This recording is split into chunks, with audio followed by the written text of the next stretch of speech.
আমি সবাইকে দুটি অনুরোধ করব। প্রথমটি হলো মাইক্রোসফটের সকল প্রোডাক্ট বয়কট করুন, সেটি এক্সবক্স, কপাইলট, ক্যান্ডি ক্রাশ অথবা অন্য যেটি আপনি ব্যবহার করছেন তা বয়কট করুন।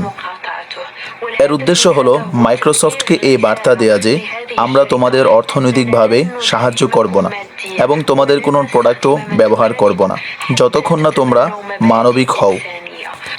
দ্বিতীয় অনুরোধটি হলো, যারা এই ভিডিওটি দেখছেন তাদের মধ্যে যারা আমার মতো বিভিন্ন পোস্টে কর্মরত আছেন, এমন কোনো কোম্পানিতে যারা মানবতা বিবর্জিত কাজে জড়িত, আমি আপনাদের অনুরোধ করব আপনারা প্রতিবাদ করুন কোম্পানির অভ্যন্তরে অথবা বাহিরে, এবং এই কোম্পানিগুলোকে বলুন আমরা প্রতিবাদ স্বরূপ তোমাদের জন্য কাজ করা এবং তোমাদের সাহায্য করা বর্জন করলাম যতক্ষণ না তোমরা মানবিক নীতি গ্রহণ করো।